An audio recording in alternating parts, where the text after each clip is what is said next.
Boa noite a todos. Hoje nós iremos aprofundar um pouquinho mais sobre as questões apresentadas nas aulas anteriores, sobre a energia, sobre o verbo e sobre o fator.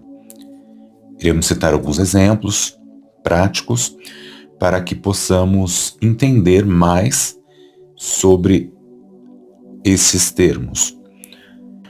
Bom, vamos entender agora o fator como causa e influência. Analisaremos o fator como um elemento que origina, causa ou influencia um acontecimento. Embora o conceito de casualidade seja universal, a natureza do que se considera um fator determinante varia profundamente entre a ciência, o espiritismo e a Umbanda. Uma comparação, então, entre a ciência e o espiritismo. A ciência materialista se concentra no estudo das causas eficientes ou imediatas, ou seja, fatores mensuráveis, físicos e observáveis que levam a um resultado. O espiritismo, sem negar as causas imediatas, volta seu olhar para as causas primárias ou morais, entendendo que as condições espirituais e morais do indivíduo são fatores determinantes para acontecimentos de sua vida. Um exemplo prático. Diante de uma doença infecciosa, a ciência identifica o fator casual como o micro-organismo, vírus, bactérias, que invadiu o corpo. O tratamento focará em eliminar esse fator físico. O espiritismo verá o mesmo quadro e concordará com a causa imediata, ou seja, o vírus, a bactéria e o tratamento a ser administrado, mas perguntará pela sua causa mais profunda, qual fator no perispírito do indivíduo e como um desequilíbrio vibratório decorrente de pensamentos ou ações passadas criou uma predisposição ou brecha para que aquele agente físico pudesse se instalar. Em O Evangelho segundo o Espiritismo, Allan Kardec afirma: remontando-se à origem dos mares terrestres, se reconhecerá que muitos são de consequência natural do caráter e da conduta do que os suportam. Aqui, o caráter e conduta são apresentados como fatores morais primários. Já fazendo uma comparação entre Espiritismo e Umbanda, embora ambas sejam espiritualistas, a ênfase difere no Espiritismo. O fator primordial é a ação moral do indivíduo e da sua sintonia com as leis divinas. A reforma íntima é o caminho para modificar os fatores que moldam o destino. Na Umbanda, embora a moral seja fundamental, trabalha-se ativamente com fatores externos e divinos, que são os próprios orixás, como manifestação de Deus, e com elementos ritualísticos, ervas, velas, pontos, que atuam como condensadores e direcionadores desses fatores. Um exemplo prático. Para resolver um bloqueio nos caminhos profissionais, o estudo espírita focaria nos fatores internos. O indivíduo está cultivando pensamentos de pessimismo? Há alguma questão kármica de mau uso do poder em vidas passadas? A solução passa pela mudança de pensamento e pela prática da caridade. Na Umbanda, um guia espiritual poderia identificar a necessidade de ativar um fator ordenador de Ogum. O trabalho poderia envolver um ponto riscado, que é o fator de atração e fixação, um ponto cantado, um fator vibratório, e uma oferenda com elementos específicos, fatores de concentração energética, para que a irradiação divina de Ogum atue sobre a situação.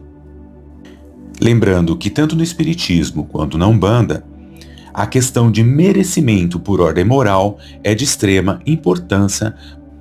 Agora, vamos comparar ciência e Umbanda. A metodologia científica busca isolar variáveis para identificar um fator, casual único ou principal. Se um cientista estuda uma planta, ele controla a luz, a água e os nutrientes para ver o efeito de cada fator isoladamente. A Umbanda, em sua prática ritualística, opera pela sinergia e integração de múltiplos fatores. O ritual não busca isolar, mas sim agregar e harmonizar diferentes vibrações para um fim específico. Um cientista, para provar que o fator, um fertilizante, por exemplo, funciona, criaria um grupo de controle sem o fertilizante. Um umbandista, para promover a prosperidade, que seria o fator agregador de Oxum, criaria um ambiente ritualístico que soma vários fatores: a vibração do ponto cantado, a força das velas amarela, o poder agregador do mel, a energia das flores específicas, etc. A eficácia não está em um fator isolado, mas na convergência de todos eles e no merecimento. E quais são as semelhanças fundamentais entre eles? Todas as três vertentes, cada uma a seu modo, partem do princípio de que um efeito não surge do nada. Ele é precedido por um ou mais fatores que o determinam. É a base da lógica da casualidade. A complexidade, todas reconhecem que, raramente, um único fator explica tudo. Um fenômeno físico complexo, uma condição espiritual ou um resultado ritualístico bem-sucedido depende de interações de múltiplos fatores. A busca pela origem, seja no laboratório, na análise moral do Evangelho ou no terreiro, a busca é sempre a mesma: compreender a origem de um fenômeno para poder interagir com ele, seja para replicá-lo, curá-lo ou transformá-lo. Agora vamos fazer as comparações do verbo como expressão e ativação. Aqui o verbo transcende a gramática. Ele representa a intenção manifestada, a palavra que descreve, cria ou ativa. Comparemos então entre a ciência e o espiritismo. Para a ciência, a palavra, ou seja, o verbo, é uma ferramenta de descrição da realidade. A linguagem matemática, com suas equações, descreve com precisão um fenômeno, mas não o cria. Para o espiritismo, o verbo em sua essência é o pensamento, que é força co-criadora. O pensamento barra verbo não apenas descreve a realidade, ele a manifesta no plano espiritual. Vejamos agora um exemplo. Um cientista usa a palavra água e, em outros momentos, usa a fórmula H2O para descrever uma molécula. André Luiz, em Missionários da Luz, descreve como mentores espirituais, através da força do pensamento, o verbo mental, conseguem plasmar formas perispirituais temporárias para auxiliar encarnados. O verbo deles não descreve, ele age sobre a matéria mental. Agora, se voltarmos a nossa atenção e fizermos uma comparação entre Espiritismo e Umbanda, veremos que ambas reconhecem o poder da intenção manifestada. No Espiritismo, o foco é o verbo silencioso, o pensamento e a prece. Uma prece é uma emissão de vibração e intenções que atua sobre a realidade. Na Umbanda, dar-se-á enorme valor ao verbo sonórico e simbólico. O ponto cantado, que é um mantra de poder, a palavra ritual, saudações e evocações, e o ponto riscado, que é o verbo gráfico, um selo que atrai e firma determinadas energias. Um exemplo: uma mãe, em uma prece espírita, emite um verbo, um som que carrega de amor e paz e envolve o filho doente, trazendo uma harmonia, trazendo uma paz, trazendo um aconchego de mãe, um amor de mãe. Em um terreiro de Umbanda, para chamar a força de Iemanjá o médium entoa um ponto cantado específico.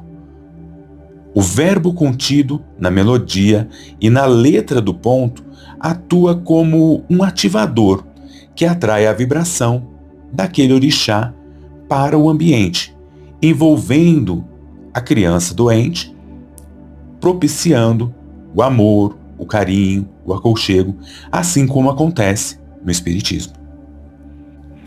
Para fazer uma comparação entre ciência e Umbanda, adentraremos num campo semelhante ao do Espiritismo. Na ciência, o verbo descreve. Na Umbanda, o verbo realiza. Vejamos então semelhanças fundamentais. Em todas as abordagens, a eficácia do verbo depende da intenção por detrás dele. Uma palavra científica precisa ser precisa. Um pensamento precisa ser focado em um ponto cantado e precisa ser entoado com fé e concentração e merecimento. Seja para manifestar uma ideia em um artigo científico, uma forma-pensamento no plano espiritual ou a presença de uma entidade em um ritual, o verbo é o veículo da manifestação. Avançamos agora com a energia como base da transformação. A energia é o combustível universal da ação e da transformação. Sua definição, contudo, é um dos pontos mais distintos entre as três áreas. Entre a ciência e o espiritismo, a ciência define energia de forma quantitativa e mensurável. Joule, eletro, volt, etc. Regida por leis como a da conservação. É a capacidade de realizar trabalho. O espiritismo expande esse conceito para um fluido cósmico universal, descrito por Kardec em A Gênese, como o plasma divino, a matéria-prima de tudo o que existe, em diferentes graus de condensação. A energia que conhecemos seria apenas um dos estados de manifestação do fluido cósmico universal. Esse fluido cósmico primitivo, sendo o agente de que o princípio espiritual se utiliza, é a origem de todos os corpos, em uma palavra, da matéria em qualquer estado que se encontra. Allan Kardec, A Gênese, capítulo 6. Agora, Espiritismo e Umbanda.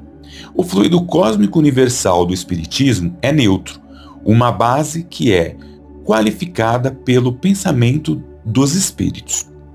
A Umbanda trabalha com o conceito de axé, que não é um fluido neutro, mas uma força sagrada vital e divina.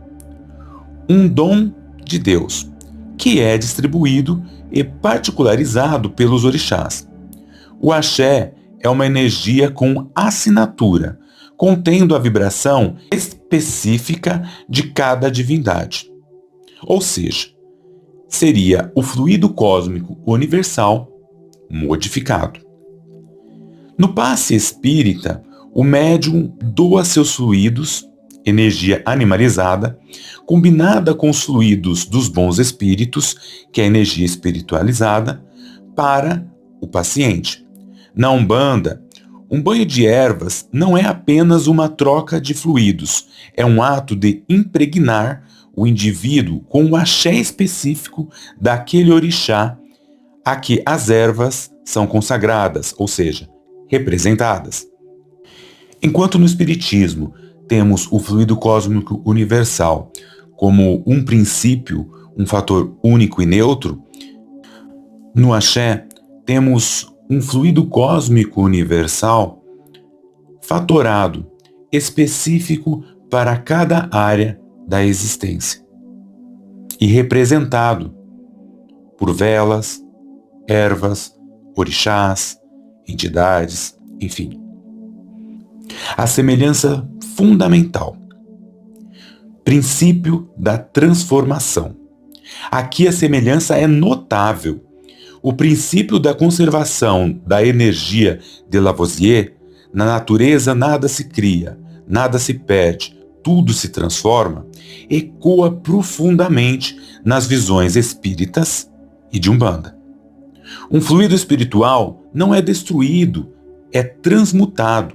O axé de uma oferenda não some, ele circula e é reabsorvido pela natureza e pelo campo espiritual. A energia está sempre em movimento e em transformação.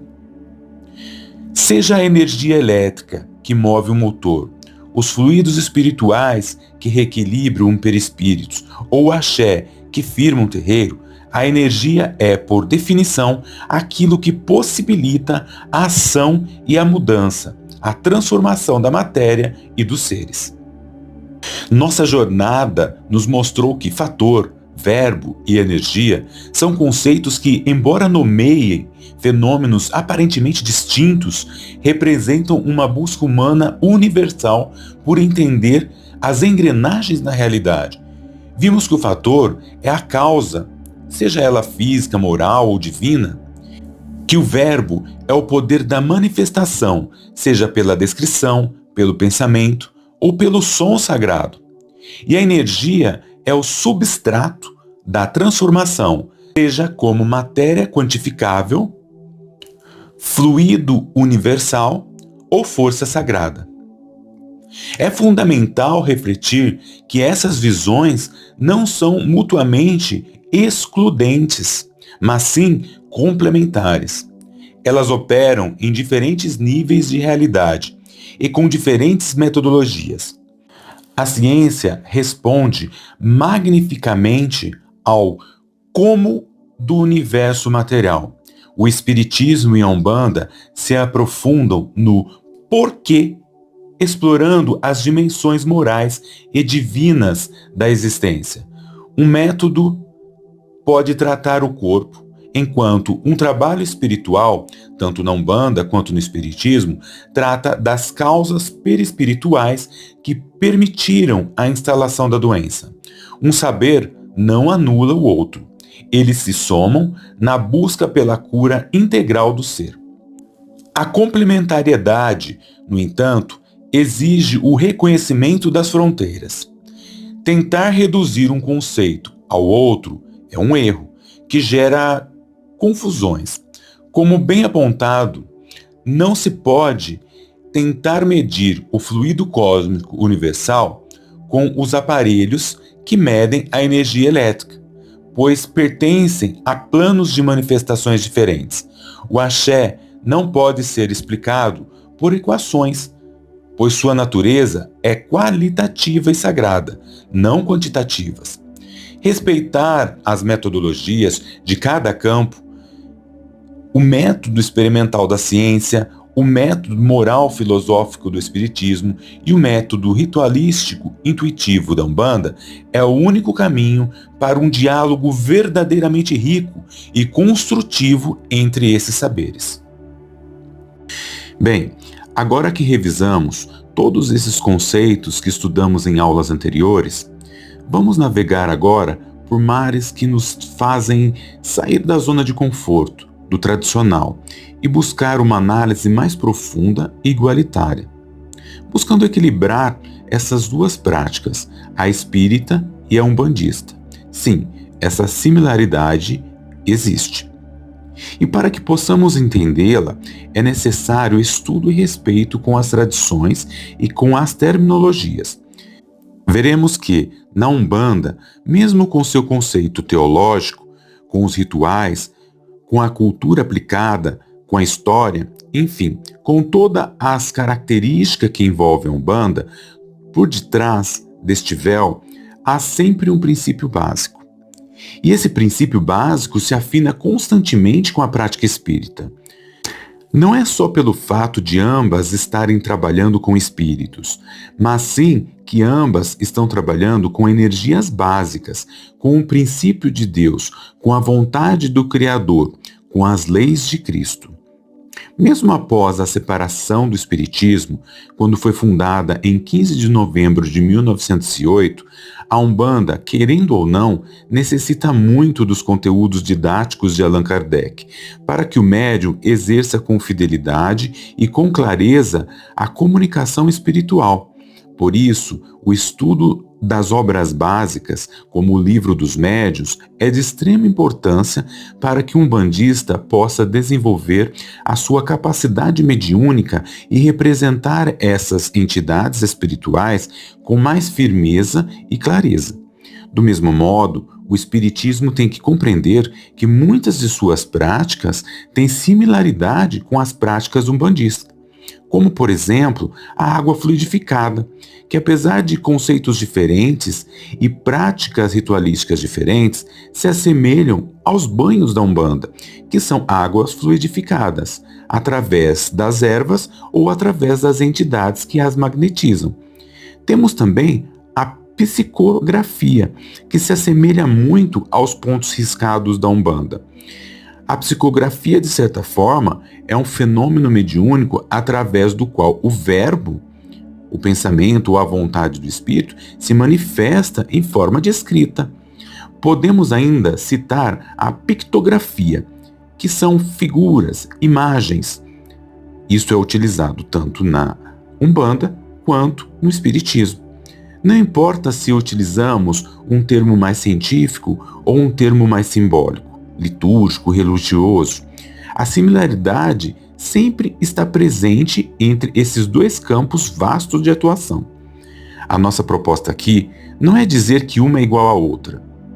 Sim, há diferenças e são religiões diferentes, mas definir pontos similares entre uma e outra e fazer com que ambas busquem o conhecimento uma da outra, que enxerguem todos como irmãos, adeptos de cultos diferentes, porém com similaridades.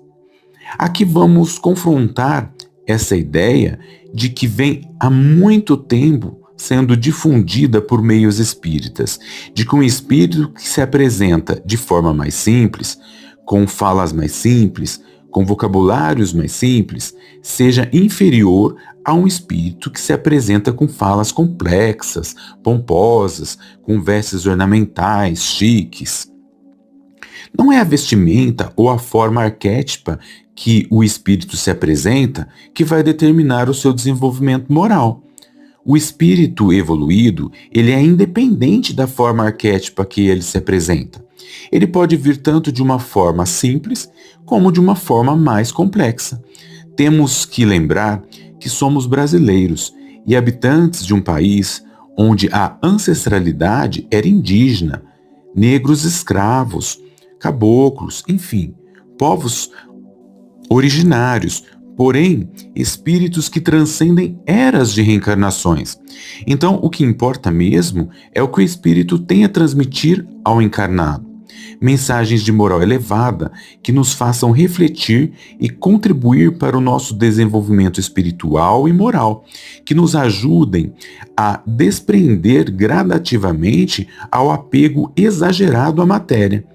E é essa capacidade, e não a forma como ele veste ou fala, que atesta sua verdadeira evolução. Temos como exemplo o Caboclo Sete Encruzilhada, que fundou a Umbanda em 1908. Ele, em encarnações anteriores, era um padre europeu, mas que, numa encarnação posterior, veio a ser habitante do Brasil como um indígena, um caboclo. E quando ele se apresentou pela primeira vez em um centro, ele veio como caboclo, como índio, que foi a encarnação onde mais ele desenvolveu a sua capacidade evolutiva e resgatou os débitos do passado que ele havia adquirido na encarnação como padre. Mas não indica que ele era um espírito inferior. Ele era um espírito culto que detinha determinados conhecimentos. Porém, para demonstrar a sua humildade, resolveu aparecer como um caboclo, um simples caboclo das Sete Encruzilhadas. E por este motivo foi criticado e fundou a Umbanda. Bem, pessoal, por hoje é só. Espero que tenha contribuído para questões que façam vocês refletirem sobre estas duas grandes irmandades, e o objetivo, como já disse, não é fazer conflito entre as duas religiões ou fazer dizer que uma é igual à outra, e sim nos tornarmos irmãos e compreendermos que as práticas, mesmo que diferentes, têm muita coisa em comum e devem ser respeitadas por ambos, e que nenhum, tanto na Umbanda quanto no Espiritismo, podemos dizer que são mais elevados ou mais espiritualizados por causa de suas práticas ou dos conceitos básicos que as fundamentaram. Espero que tenham gostado do conteúdo de hoje. E se tiverem dúvidas, mandem nos comentários ou por WhatsApp. Comentem, curtam, se quiser, compartilhem. Que Jesus propicie momentos de reflexões inspiradoras a todos vocês neste repouso que vocês terão hoje e que vocês tenham uma ótima noite. Fiquem com Deus. Uma boa noite a todos.